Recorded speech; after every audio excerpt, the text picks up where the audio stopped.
1차 시험 합격만을 목표로 제작된 내용입니다. 1차 시험에 나오지 않는 내용, 출제 빈도가 너무 낮은 내용은 모두 삭제했습니다. 오직 출제되는 지문과 선택지만 그대로 살렸습니다. 관련 자료나 링크가 있다면 동영상 아래에 정보창에 넣어두겠습니다. 도움이 되셨다면 좋아요, 구독 부탁합니다. 노동관계법규 10장 고용보험법 파트 1입니다. 고용보험법의 총칙 그리고 고용보험사업과 실업급여의 종류, 수급, 요건까지 다루고 있습니다. 고용보험법의 목적입니다. 고용보험법은 여성 문제를 특별히 목적으로 다루고 있지 않습니다. 모성보호급여 지급, 여성의 고용 촉진, 남녀 고용 평등 이것은 고용보험법의 목적에 해당하지 않습니다. 고용보험법의 목적이요. 실업 예방, 고용 촉진, 근로자 등의 직업 능력 개발과 향상을 꾀하고요.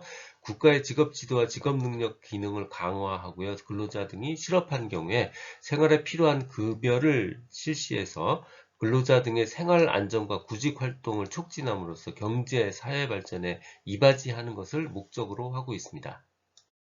고용보험법에서 집중해야 되는 단어는 바로 일용근로자입니다. 일용근로자의 정의는요, 1개월 미만 동안 고용돼 있는 자를 말합니다. 2개월, 3개월, 6개월 다 아니고요. 1일 단위도 아닙니다.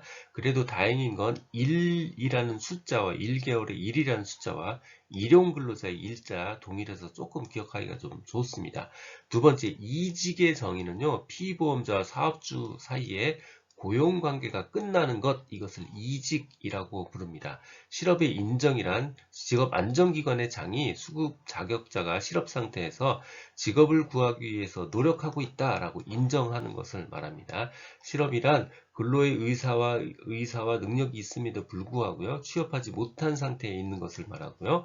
보수는 소득세법에 따른 근로소득에서 대통령령으로 정하는 금품을 뺀 금액을 말합니다. 임금은 근로기준법에 의한 임금에 예외적으로 노동부 장관이 정하는 금품도 더 포함시키고 있습니다. 고용보험사업과 고용보험사업의 하나인 실업급여의 종류입니다. 이 표는 정확하게 다 기억을 하셔야 되고요. 그러기 위해서는 손으로 다 직접 써보셔야 합니다. 고용보험사업은 크게 두 가지의 급여가 있고요.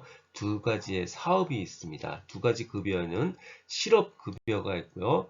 육아휴직급여가 있고요. 출산 전후 휴가급여가 있습니다. 실업급여는 크게 두 가지로 다시 나눠져 있습니다. 구직급여가 있고요. 취업촉진수당이 있어요. 취업촉진수당은 다시 네 가지예요. 취업 조기 재취업수당, 직업능력개발수당, 광역구직활동비, 이주비 이렇게 네 가지가 있습니다. 고용보험사업의 사업에는 두 가지예요. 직업능력개발사업 그리고 고용안정사업이 있습니다. 먼저 광역구직활동비요. 광역구직활동비는요. 실업급여 중에 있는 취업촉진수당에 해당합니다. 공공근로사업, 재활사업은요. 고용보험사업이 아니고요. 실업급여는요.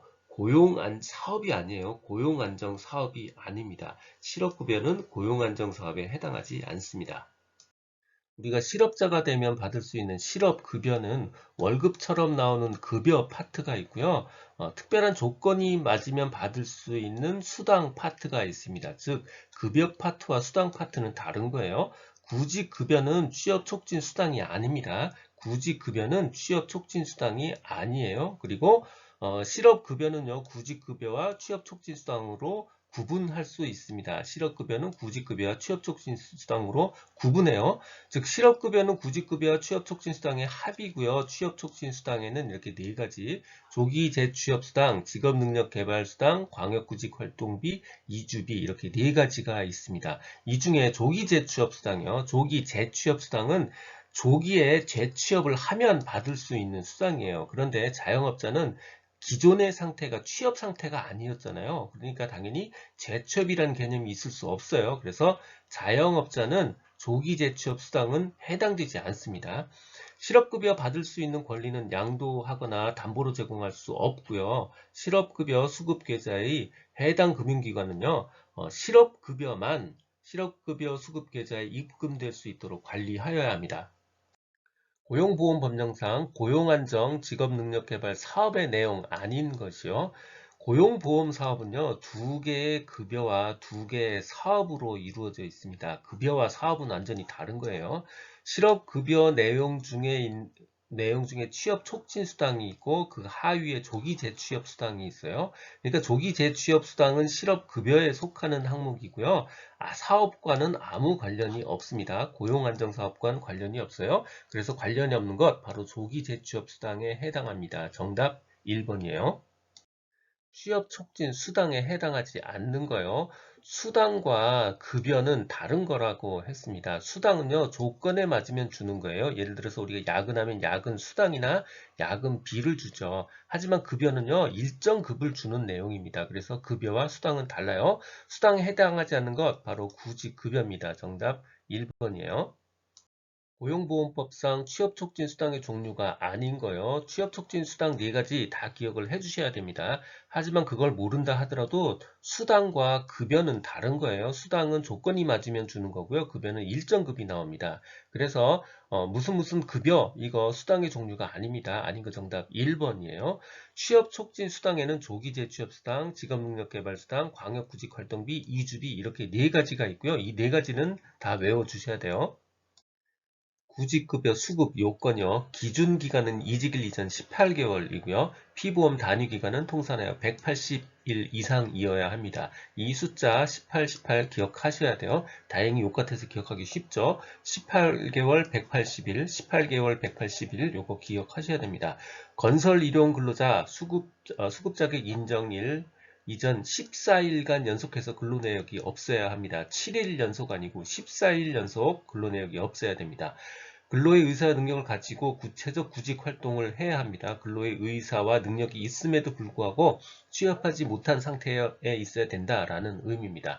수급 자격자가 직업안정기관의 장이 소개하는 직업에 취직하는 것을 거부하거나 혹은 지시한 직업능력 개발 훈련 등을 거부하는 경우에는 구직급의 지급을 정지합니다. 환수한다는 뜻은 아니에요. 기존에 줬던 건 어쩔 수 없고요. 앞으로는 지급하지 않는다. 지급을 정지한다는 뜻입니다. 고액금품 수령에 따른 구직급여의 지급 유예 조항은 삭제됐습니다. 그러니까 퇴직할 때 보너스를 얼마 받았든 관계없이 구직급여는 지급이 된다는 뜻이에요. 일용 근로자는 수급 자격 인정 신청일 이전 1개월 동안의 근로일수가 10일 미만이어야 되고요. 이직 사유가 수급 자격 제한 사유에 해당하지 않아야 합니다. 구직급여 수급 제한 사유요. 잘 생각해 보시면 상식적이에요.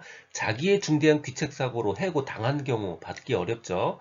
자기가 스스로 전직하고 싶다 혹은 자영업하고 싶다라고 해서 자기 사정으로 이직한 경우 이것도 받기 어렵겠죠.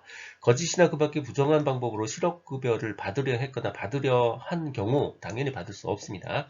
자, 그러나 보통 통상의 임금 수준에 비해서 현저하게 낮은 경우 특히 100분의 20 이상의 현저하게 낮은 경우는 훈련의 거부에 의한 지급 제한 사유에 해당하지 않습니다.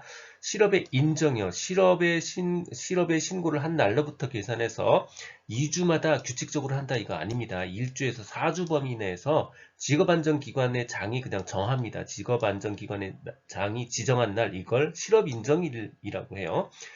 직업안정기관의 장이 지정한 날에 출석해서 재취업을 위한 노력했음을 신고해야 합니다.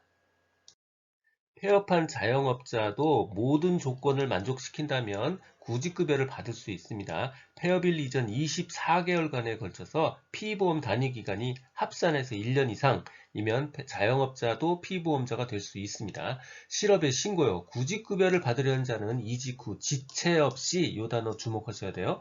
지체 없이 실업안정기관에 출석해서 실업을 신고해야 됩니다. 대기기간이 있어요. 실업의 신고일부터 계산해서 7일간 실업을 신고한 날부터 7일간은요 어떤 돈도 주지 않습니다. 이게 바로 대기기간이에요. 대기기간으로 봐서 구직급여를 지급하지 않습니다. 실업기간 및 수급 일수요. 구직급여는 이 법에 따로 규정이 되어 있지 않다면 구직급여의 수급 자격과 관련된 이직일 다음 날부터 계산은 이직일 다음 날부터 계산을 하고요. 12개월 내에 소정급여 일수를 한도로 해서 지급합니다. 구직급여의 수급 자격이 인정되기 위해서는 이직일 이전 18개월 기준기간 중에 피보험 단위기간이 통산하여 며칠 이상 되어야 되는가? 18, 18 기억하자고 그랬죠. 정답은 4번 180일입니다. 이직일 이전 18개월 기간 동안에 피보험 단위기간이 통산해서 180일 이상 이해되어야 됩니다.